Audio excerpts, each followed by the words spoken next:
नमस्कार दोस्तों, welcome back to the tech P solve. आज हम नेटवर्किंग के 3 बहुत इंपॉर्टेंट कॉन्सेप्ट को समझने वाले हैं। आईपी एड्रेस, मैक एड्रेस और पोर्ट नंबर। आपने इन तीनों टर्म को बहुत बार सुना होगा। फॉर एग्जांपल, आपने देखा होगा आईपी एड्रेस 192.168.1.10 या किसी दूसरे नंबर पे लोकल या प्राइवेट आईपी। आपने देखा होगा मैक एड्रेस एंड सुना होगा, आपने देखा होगा पोर्ट नंबर एंड सुना होगा। लेकिन एक इंटरेस्टिंग क्वेश्चन है, अगर आईपी एड्रेस ऑलरेडी किसी डिवाइस को आइडेंटिफाई कर सकता है तो मैक एड्रेस की क्या ज़रूरत है, और अगर आईपी एड्रेस और मैक एड्रेस दोनों हैं तो पोर्ट नंबर की क्या ज़रूरत है। और जब मेरा लैपटॉप गूगल या किसी वेब सर्वर से कम्युनिकेट करता है तो एक्चुअली पैकेट के अंदर क्या होता है। तो आज हम बात करेंगे आईपी एड्रेस कहाँ होता है, मैक एड्रेस कहाँ होता है, पोर्ट नंबर कहाँ होता है, स्विच क्या करता है, राउटर क्या देखता है, और ये एड्रेस नेटवर्क के अंदर चेंज होते हैं या नहीं। ये सब स्टेप बाय स्टेप समझेंगे। The blueprint of analogy. चलिए इसे समझते हैं। इमेजिन करो, एक बहुत बड़ी सिटी है। सिटी में मिलियंस ऑफ हाउस है। आपको एक घर के अंदर जाना है, आपको एक पर्सन को लेटर भेजना है उसके होम में। सिर्फ सिटी का नाम इनफ नहीं होगा, क्योंकि उस सिटी पे मिलियन ऑफ घर है, तो आप एक को लेटर भेजना होगा तो सिर्फ आपको सिटी की नाम की रिक्वायरमेंट नहीं होगी।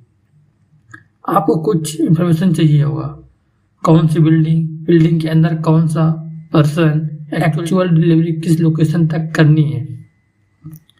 नेटवर्किंग में इस टाइप की प्रॉब्लम सॉल्व करने के लिए डिफरेंट एड्रेसिंग मैकेनिज्म यूज होते हैं। हमारे केस में सबसे पहले हम यूज करते हैं network IP address, MAC address और पोर्ट नंबर। जो आईपी एड्रेस है डिवाइस की लॉजिक लोकेशन है, जो मैक एड्रेस है लोकल नेटवर्क इंटरफेस की लेयर 2 आइडेंटिफाई करता है, लेयर 2 आइडेंटिटी है, और जो पोर्ट नंबर है डिवाइस के अंदर कौन सा एप्लीकेशन या सर्विस रन होगा वो पोर्ट नंबर है। मतलब बिल्डिंग के अंदर कौन से पर्सन को हमको डिलीवर करना है, ये पोर्ट नंबर का काम है। एक लाइन में याद रखो, IP tell us where the destination is, MAC address help deliver the frame on the local link, and the port identify the application and service. लेकिन मैं एक इम्पोर्टेंट करेक्शन कर देता हूँ, मैक एड्रेस को सिंपली डिवाइस का permanent identify बोलना completely accurate नहीं है। MAC address actually network interface का लेयर 2 एड्रेस होता है, और मॉडर्न सिस्टम में मैक एड्रेस लोकल एडमिनिस्ट्रेटर भी पॉसिबल है। अब हम बात करते हैं IP address layer 3 logic addressing की। सबसे पहले IP address means internet protocol. IP address एक लॉजिकल एड्रेस है जो आईपी नेटवर्क में सोर्स और डेस्टिनेशन को आइडेंटिफाई करने के लिए यूज होता है। IPv4 में एड्रेस 32 बिट होते हैं। जो IPv4 आईपी एड्रेस है, ये जो है IPv4 आईपी एड्रेस है, इसमें 32 बिट होते हैं। ये 32 बिट कैसे हुए? हर एक बिट को ऑक्ट कहते हैं। चलिए थोड़ा समझ लेते हैं। जैसा कि मैंने बोला कि हमारा जो IPv4 है वो 32 बिट की है, और हर एक बिट 8 ऑक्ट की होती है। जैसे कि मान लीजिए आपका ये आईपी एड्रेस है, ये आपका आईपी एड्रेस है 192.168.1.10, ये आपका 8 बिट हो गया, ये 8 बिट हो गई, ये 8 बिट, ये 8 बिट। आप जब चारों को प्लेस करेंगे तो 32 बिट आएगा। अब बात करते हैं कि आईपी एड्रेस की जरूरत क्यों है। सपोज मेरे नेटवर्क में 1000 कंप्यूटर्स हैं। अगर मुझे किसी एक नेटवर्क तक डाटा भेजना हो तो मुझे एक एड्रेस सिस्टम चाहिए। आईपी एड्रेस नेटवर्क को लॉजिकली डिवाइड करने में हेल्प करता है। फॉर एग्जाम्पल आप समझो, फॉर एग्जाम्पल आपको मान लीजिए यहाँ 2 पीसी है, PC1 जिसका आईपी एड्रेस है 192 168.1.10 ये आपका एक पीसी हो गया। अभी आपका यहाँ पर दूसरा पीसी है,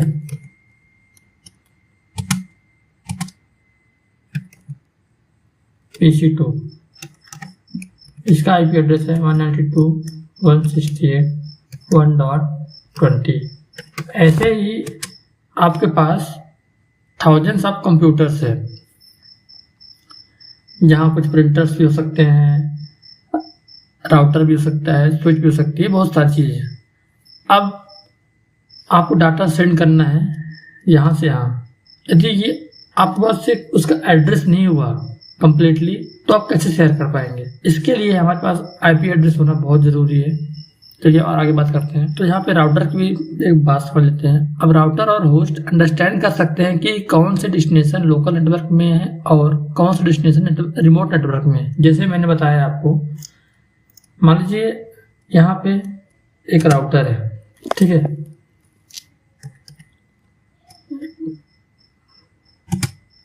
मैं डायग्राम बनाता हूँ।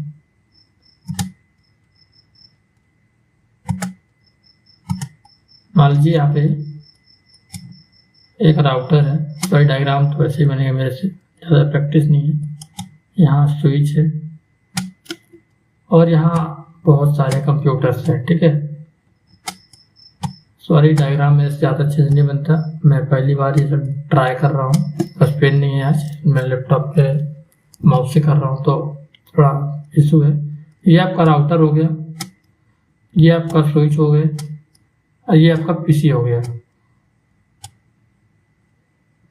ठीक है। PC1 PC2 ये 2 हो गई, ये 1 हो गया, 3 हो गया, सॉरी 3 हो गई, ये 1 हो गया। ऐसे ही आपके पास हजारों सिस्टम है जो लोकल नेटवर्क में कनेक्टेड है। अब मान लीजिए ये डाटा भेजा 120 को, डाटा स्विच में जाएगा, स्विच से राउटर में जाएगा, फिर वापस आएगा। अब राउटर को कैसे पता होगा कि इसको कहाँ भेजना है? ठीक है, राउटर चेक करेगा अपने टेबल में तो पता पा जाएगा कि हाँ ये जहाँ जाना डाटा उसका आईपी एड्रेस में सिस्टम में है, मैं डाटा वापस भेज दूँ। ये हो गया लोकल में। लेकिन अब जब मान लीजिए आपने भेजा और वो पब्लिक में है, आप PC1 से डाटा जा रहा है पब्लिक में, तो राउटर को आइडेंटिफाई करने के लिए आईपी एड्रेस बहुत बड़ी नीड होती है, जिससे वो समझ पाता है कि मुझे डाटा रिमोट में सेंड करना है या लोकल में। अब बात कर लेते हैं आईपी एड्रेस के स्ट्रक्चर के बारे में। एक आईपी एड्रेस को सिर्फ याद रखना इनफ नहीं है, हमें समझना है कि आईपी एड्रेस के अंदर नेटवर्क पार्टीशन और होस्ट पार्टीशन क्या होते हैं। देखिए, आपको जनरली सिर्फ आप जानते हैं कि 192.168.1.10 ये एक आईपी एड्रेस है, बस इसमें आपको समझना पड़ेगा कि इसमें नेटवर्क पार्टीशन कौन सा है और होस्ट पार्टीशन कौन सा है। जैसे कि ये जो आप देख रहे हैं /24, इसका मतलब है सिर्फ 20 बिट नेटवर्क पार्टीशन है, और जो एक है ये होस्ट पार्टीशन है। मतलब 192.168.1 ये आपका नेटवर्क पार्टीशन है और ये होस्ट पार्टीशन है। मतलब इसमें सिर्फ 254 ही नेटवर्क होस्ट हो सकते हैं। मतलब आप इस आईपी एड्रेस के रेंज में सिर्फ 254 सिस्टम कनेक्ट कर सकते हैं, इससे ज़्यादा नहीं कर सकते। ये जो आईपी एड्रेस है ये प्राइवेट आईपी एड्रेस है।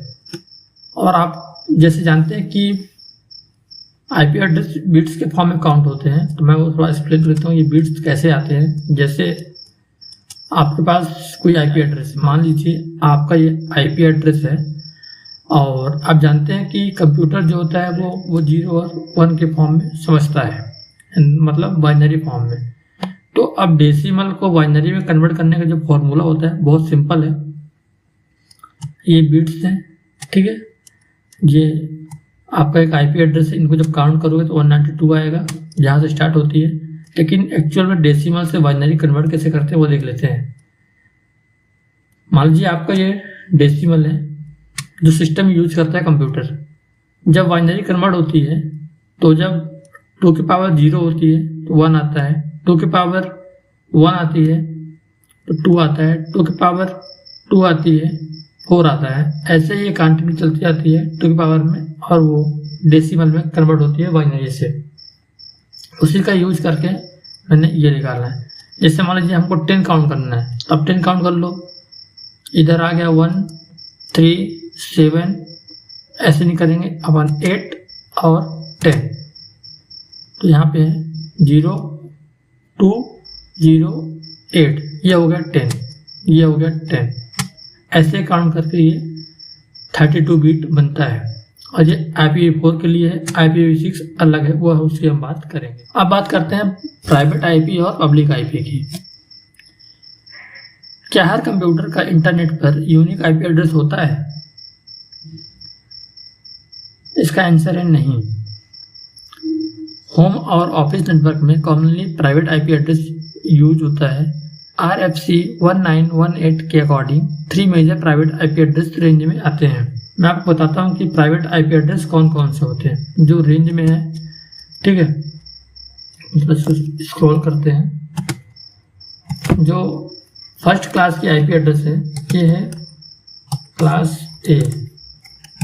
इसके जो रेंज है वो 10.0.0.0. ठीक है।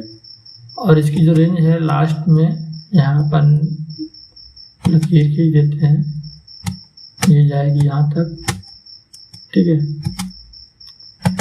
और इसका जो रेंज रहता है 1.10.250.255, सॉरी 255 तीनों है, थोड़ा बोलने इशू है।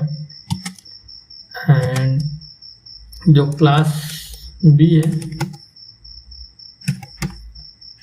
ये क्लास B का है। ये क्लास एक IP एड्रेस जो प्राइवेट है, ठीक है। और ये क्लास B का है जो भी प्राइवेट है। इसमें आता है 172.31.255.255। ये आपका हो गया क्लास B का IP एड्रेस जो कि प्राइवेट में आप अपने लोकल में यूज कर सकते हैं, लोकल नेटवर्क में। इसकी जो रेंज है 172.31.255.255, ठीक है। ये इसका लोकल में हो गया। अभी अपन बात करते हैं क्लास C की। जो क्लास C का IP एड्रेस है 192.168.1.10।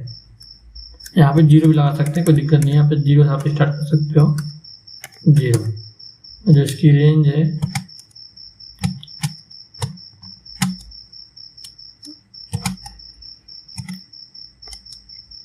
192.168.250.250।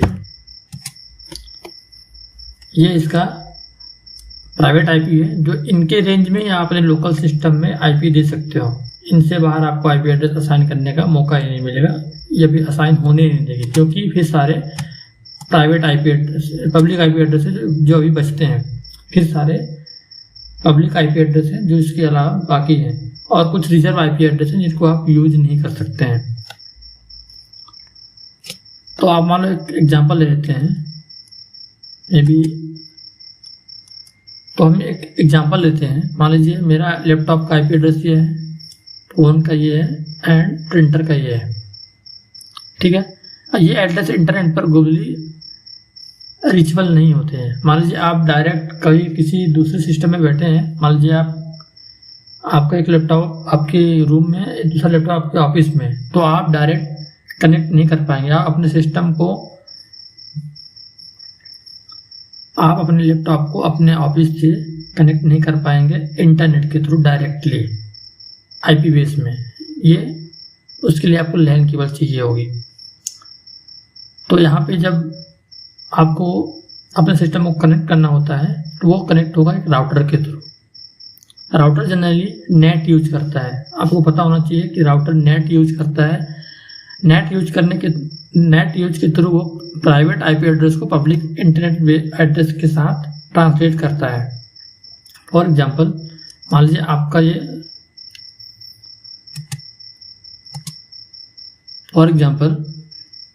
आपका लैपटॉप ये है, इसकी आईपी एड्रेस ये है।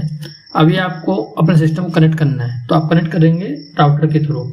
आपके राउटर जो है वो आपके पब्लिक आईपी एड्रेस को, आपका जो राउटर है वो आपके प्राइवेट आईपी एड्रेस को पब्लिक आईपी एड्रेस में नेट के थ्रू कन्वर्ट करेगा, फिर आपके सिस्टम को कनेक्ट करेगा इंटरनेट के थ्रू।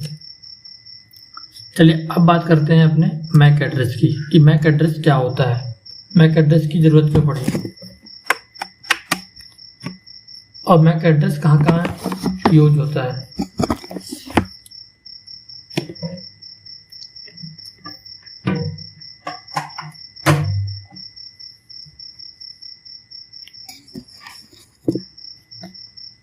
मैक एड्रेस का जो फुल फॉर्म है मीडिया एक्सेस कंट्रोल है।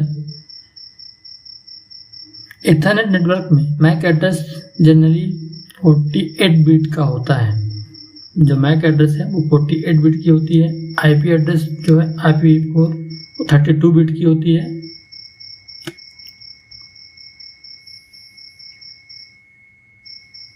इसका हर एक बिट 6 बाइट का होता है, ये ध्यान रखिएगा। आईपी एड्रेस में 8 बाइट का होता है, इसमें 6 बिट की होती है। मैक एड्रेस हेक्साडेसिमल में रिप्रेजेंट होता है, ये जो है हेक्साडेसिमल के फॉर्मेट में है MAC address. MAC address ethernet frame के लेयर 2 एड्रेसिंग में यूज होता है। अब समझिए मैक एड्रेस इथरनेट फॉर्म में यूज होता है, जो कि सिस्टम में एक पोर्ट होती है इथरनेट की, वहां पे होती है, NIC कार्ड जिसे बोलते हैं। अब बात करते हैं कि मैक एड्रेस की जरूरत क्यों पड़ी। आईपी एड्रेस है तो मैक एड्रेस क्यों? बिकॉज इथरनेट लोकल नेटवर्क पर एक्चुअल फ्रेम डिलीवरी करने के लिए लेयर 2 एड्रेसिंग यूज होता है, जिसे बोलते हैं मैक एड्रेस। मैक एड्रेस मान लीजिए आपका PC A है, ठीक है, मैं बताता हूँ आपको व्हाइट बोर्ड में लेके। मान लीजिए आपका एक PC है, ठीक है। इसका जो आईपी एड्रेस है वो मैं लिखता हूँ, लिख जाए तो मैं पेन से लिखता हूँ, सॉरी। इसका जो आईपी एड्रेस है 192.168.1.10, ठीक है। ये PC1 हो गया, सॉरी यार, इसे डायग्राम बन गया। हाँ, ये PC1 हो गई। इधर PC2 है, मान लीजिए ये PC2 है। सॉरी दोस्तों, डायग्राम मेरे से नहीं बनता। ये PC2 है, इसका आईपी एड्रेस है 192.168.1.20, ठीक है। यहाँ पे इसके बीच में आता है एक स्विच। आपको पता होगा स्विच क्या करता है, लेयर 2 डिवाइस है वो भी। अभी हम इसको S से रिप्रेजेंट करते हैं, मान लीजिए स्विच। डायग्राम मेरा बहुत घटिया है, प्लीज अंडरस्टैंड ना करें। ये स्विच हो गया, मैं इसका नाम तो लिख ही देता हूँ आपको, ताकि आप भूले नहीं। ये स्विच है, ठीक है।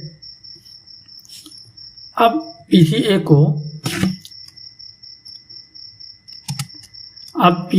को PCB के साथ इथरनेट फ्रेम भेजना है, मतलब डाटा भेजना है। PCA को डेस्टिनेशन का मैक एड्रेस चाहिए। लोकल सिस्टम में स्विच के थ्रू इसको PCA को PCB का मैक एड्रेस चाहिए, ठीक है। तो यहाँ पे जब इसको मैक एड्रेस मिल जाएगा, अब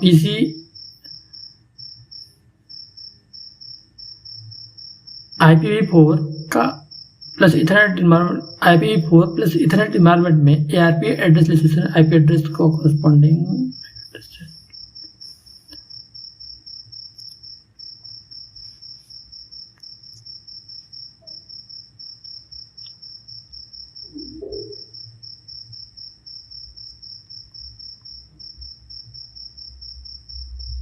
अब PCA को डेस्टिनेशन मैक एड्रेस चाहिए। अब मैक एड्रेस के लिए उसे एक रिक्वेस्ट भेजनी पड़ती है। वो रिक्वेस्ट भेजेगा ARP के थ्रू। ARP बोलेगा कि मेरे पास एक IP एड्रेस आया है 192.168.1.20, मुझे इसका मैक एड्रेस चाहिए। ठीक है, जब इसको मैक एड्रेस चाहिए होगा ये ARP ब्रॉडकास्ट करेगा। ARP जब ब्रॉडकास्ट करेगा ये रिक्वेस्ट लोकल नेटवर्क में ब्रॉडकास्ट होती है। अब जब ये रिक्वेस्ट पहुंचेगी PCB के पास, वो देखेगा कि ये तो मेरा IP एड्रेस है। जब वो देखेगा कि मेरा IP एड्रेस है तब वो रिप्लाई करेगा, भाई ये मेरा IP एड्रेस है, ये मेरा मैक एड्रेस, ये लो मेरा मैक एड्रेस। यहाँ उसको रिसीव होगा मैक एड्रेस। जब मैक एड्रेस रिसीव होगा तब ये रिक्वेस्ट, जब मैक एड्रेस रिसीव हो जाएगी तब ये डाटा ट्रांसफर करेगा इसको। कंप्लीट। अब ये एक सर्कल कंप्लीट हुआ। डाटा सेंड करने के लिए मैक एड्रेस और IP एड्रेस लोकल नेटवर्क में जरूरत पड़ती है, क्योंकि आपका मल्टीपल नेटवर्क है। यदि पीयर टू पीयर होता तो कोई नहीं, मतलब सिर्फ 2 PC है तो कोई दिक्कत नहीं, लेकिन जब बहुत मल्टीपल PC है तो स्विच और राउटर सबका कॉम्बिनेशन होता है, उसके थ्रू लोकल नेटवर्क में IP एड्रेस और मैक एड्रेस की नीड दोनों। जैसे कि मैंने बताया आपको कि ARP यहाँ पे डाटा ट्रांसफर करने के टाइम रिक्वेस्ट और रिस्पॉन्स आती है, तो मैंने आपको यहाँ एक्सप्लेन कर दिया, वही है, स्लाइड भी सेम है। ये रिक्वेस्ट भेजेगा, इसको IP मिलेगी, ये बोलेगा कि हाँ मेरा मैक एड्रेस ये है, रिसीव कर लेगा। इसे बोलते हैं ARP जैसे। ARP का काम होता है ब्रॉडकास्ट करना और दूसरे PC से उसका मैक एड्रेस रिसीव करना। अब बात करते हैं पोर्ट नंबर की। पोर्ट नंबर जो है वो आता है लेयर 4 एप्लीकेशन एंड पॉइंट में। मान लीजिए मेरा PC का 192.168.1.10 और वेब सर्वर का IP एड्रेस है 142.250.10. अब मेरे PC सर्वर से कम्युनिकेट करना चाहता है, लेकिन एक कंप्यूटर के अंदर एक ही एप्लीकेशन नहीं होती है। एक टाइम पर आपके सिस्टम में क्रोम चलती है, व्हाट्सएप चलता है, विंडो सर्विस चलती है, इंस्टाग्राम चलती है, सब नेटवर्क कम्युनिकेशन कर सकते हैं। बट जब आप देखते हैं कि एक साथ आपके सिस्टम में इतना सारा एप्लीकेशन चल रहा होता है, वो कैसे? मान लीजिए आपने व्हाट्सएप खोला, आप किसी को आपने मैसेज किया, तुरंत आप यूट्यूब पे आ गए, आपने सर्च किया वीडियो, आप फिर इंस्टाग्राम में गए, वहाँ एक रील देखा, आप यूट्यूब पे गए, वापस से कुछ सर्च किया, गूगल पे गए, कुछ सर्च किया। बट ये एक्यूरेट कैसे एक जगह रिस्पॉन्स आ रहे हैं? मतलब व्हाट्सएप पे व्हाट्सएप का आएगा, इंस्टाग्राम का इंस्टाग्राम पे आएगा, यूट्यूब का यूट्यूब पे आएगा। ये कैसे? ये होता है पोर्ट नंबर से। हर एक वेब सर्वर में, हर एक सिस्टम, हर एक एप्लीकेशन का एक पोर्ट नंबर होता है, जिसके थ्रू ही वो कम्युनिकेट कर पाते हैं इजीली विदाउट एनी इंटरकनेक्शन। तो ऑपरेटिंग सिस्टम को कैसे पता चलेगा कि रिसीव डाटा किस एप्लीकेशन को देना है? यहाँ पर आता है पोर्ट नंबर। पोर्ट नंबर बहुत इंपॉर्टेंट है। Port number transport layer communication में एप्लीकेशन सर्विस को आइडेंटिफाई करने में हेल्प करता है।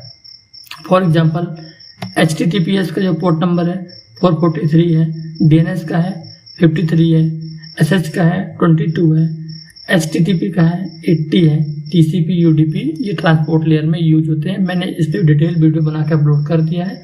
यदि आपको यहाँ समझ में नहीं आए तो आप वो वीडियो देख सकते हैं। इसलिए मैं थोड़ा यहाँ पे फास्ट कर रहा हूँ, क्योंकि पोर्ट नंबर इंपॉर्टेंट है, तो हम उसकी बात करेंगे। हम TCP UDP पे ज़्यादा फोकस नहीं करेंगे। एक कंपनियां आईना वो पोर्ट नंबर को TCP UDP और अदर ट्रांसपोर्ट प्रोटोकॉल के साथ रजिस्टर करती है। 0 से लेके 10,023 जो है वो सिस्टम पोर्ट है। मतलब आपका जो कंप्यूटर है उसमें, मैं आपको लिख के दिखाता हूँ। मान लीजिए ये जो आपका PC है, मान लीजिए आपका जो PC है, जो पोर्ट नंबर है टोटल एक्चुअल में जो पोर्ट है वो करीब 65,000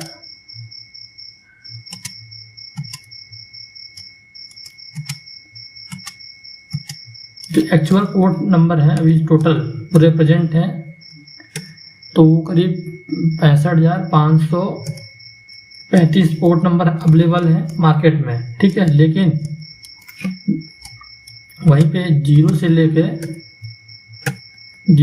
10,000, 0 से लेके 1023 पोर्ट नंबर ये आपका पीसी यूज करता है, मतलब इस सिस्टम के लिए है। इतना पोर्ट आपका सिस्टम यूज करता है, कोई भी पीसी या कंप्यूटर। एंड और जो यूजर पोर्ट यूज करता है वो है 10,024 से लेके 10,024 से लेके 49,000 समझ लीजिएगा 49,151 49,151। और जो डायनेमिक प्राइवेट पोर्ट है, जो प्राइवेट पोर्ट है वो 49,152 से लेके 65,535 के रूप में डिस्क्राइब किया गया है, जो एक कंपनी है उसने डिस्क्राइब किया है, मतलब बांट के रखा है।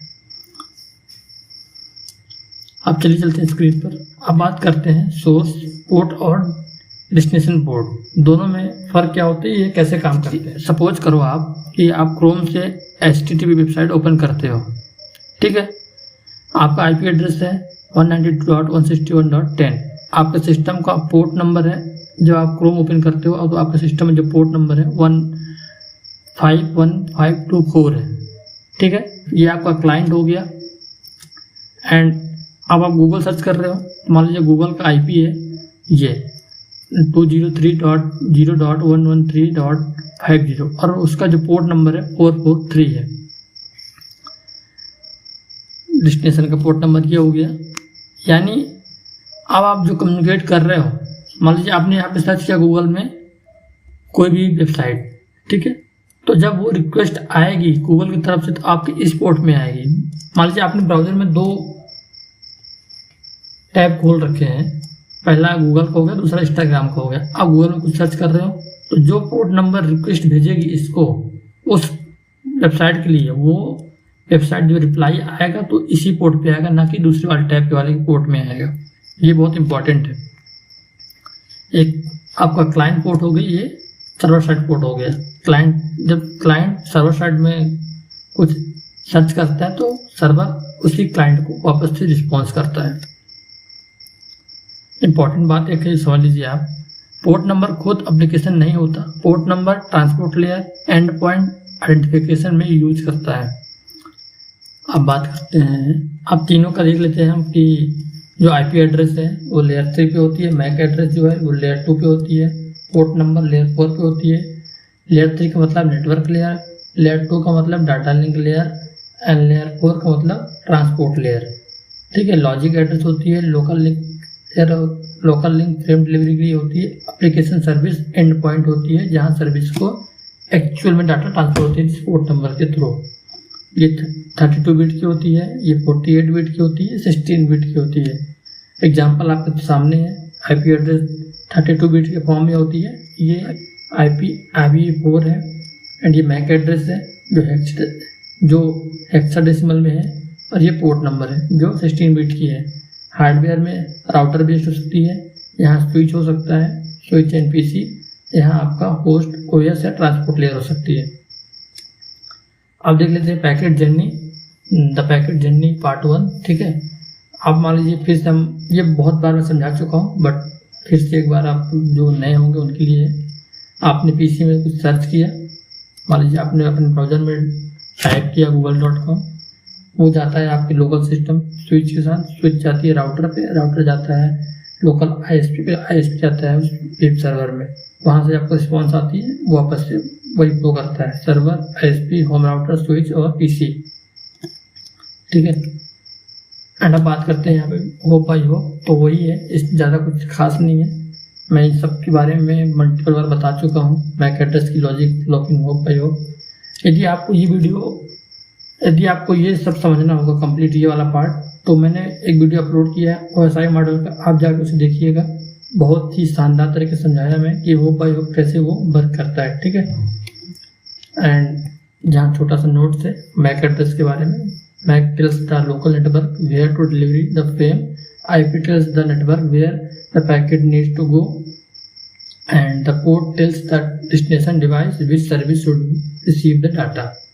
तो थैंक यू दोस्तों, यदि आपको इस वीडियो से कुछ सीखने को मिला हो तो प्लीज़ वीडियो को लाइक कर दीजिएगा एंड सब्सक्राइब करिए। यदि आपका कुछ क्वेश्चन है तो प्लीज़ उसे कमेंट में सेंड करिएगा, हम उसे देखकर आपको रिप्लाई करेंगे उस क्वेश्चन के बेस पे उसका क्या आंसर होना चाहिए। एंड आप हमें बताइए कि हम और इसे कितने डीप में समझा सकें एंड कितना बेसिक लाएं आपके सामने, ताकि आपको और समझ में आना चाहिए।